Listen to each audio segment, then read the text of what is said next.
Yo, what up everybody, it's your boy Alter Tech back again with a new video, and here we have the iPhone SE. I'm going to try to give you guys a full overview whether or not it's worth it in 2019 under 5 minutes. So let's go ahead and get through this real quick. Number one, the build quality, it is definitely freaking solid.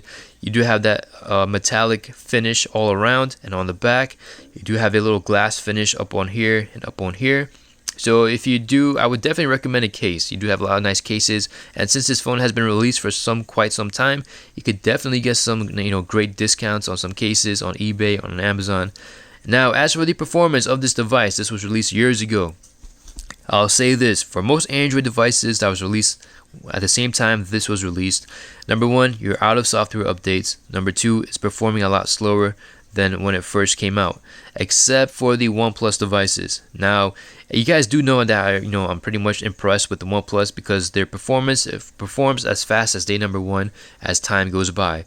And as for Apple, now based on what I'm seeing, the same applies. The performance of this is freaking, you saw a little stutter over there, but the performance otherwise it's freaking impressive for what you pay for.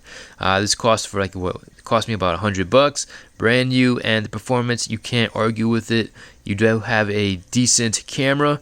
It's great. You do have slow motion video, photo, square, panorama. It's not as great as the flagship devices, but the only time this actually suffers is when you encounter low light situations. You're definitely going to see some noise, even with the selfie camera. The selfie camera isn't as great as I would have liked, but it is decent.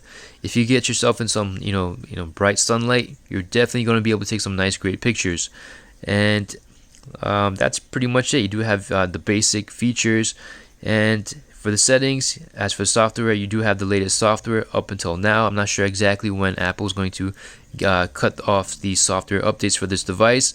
As for the display, one thing I do like about it is that it does get super bright. There's some phones right now who still can't get super bright. You could be outside, reading and whatnot, and you'll be struggling trying to, just read the text. For example, the OnePlus 6T, it could have been brighter. Now, as for the display, like I said, it has a Retina display. You could definitely read the fonts. You don't really see the pixels, and that's because of the small form factor. With the small form factor, all the pixels are pretty much bunched up, and you're going to get a nice quality display. It's just that the colors could have been poppier. That's the only thing. The colors and maybe the contrast could have been a little bit better, but you're not going to really notice that unless you upgrade to like the iPhone 8 or maybe the XS or XR. So that's pretty much it. I mean, everything's pretty good. If there's one thing I want to give props to, is that this Touch ID button. The iPhone X, the gesture controls drives me super insane. Like when it comes to comfort, phone manufacturers have lost that connection with consumers. I mean, we have 5 fingers with joints, and then we have these companies trying to, make these bigger phones and have our thumbs like stretch in all these uncomfortable positions. I mean, with this, I could, pretty much touch anywhere on the screen. I don't have to like freaking bend my thumb all the way back or all the way down. And when it comes to unlocking your device, Touch ID is freaking awesome compared to Face ID. Now, the Kardashian, my girlfriend, she does have Face ID, and it drives me insane. Number one, I could take the phone, put it in front of her face.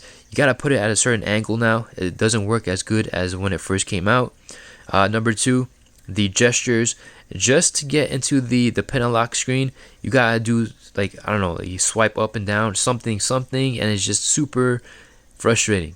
As for this, like I said, simplicity, keep it simple, and that's you're probably going to have a more enjoyable experience just keeping things simple. I mean, look at this. All I gotta do is swipe up.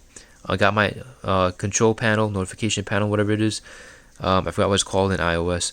And if I want to see my notifications, I just swipe down. Simple. As for the iPhone X, swipe all the way from here or swipe all the way from here, and sometimes I know maybe there is a learning curve and I'm just not used to it, but just looking at the movement of your thumbs, that says a lot. Long term, you're definitely going to get some wear and tear on your joints. As for this, great form factor.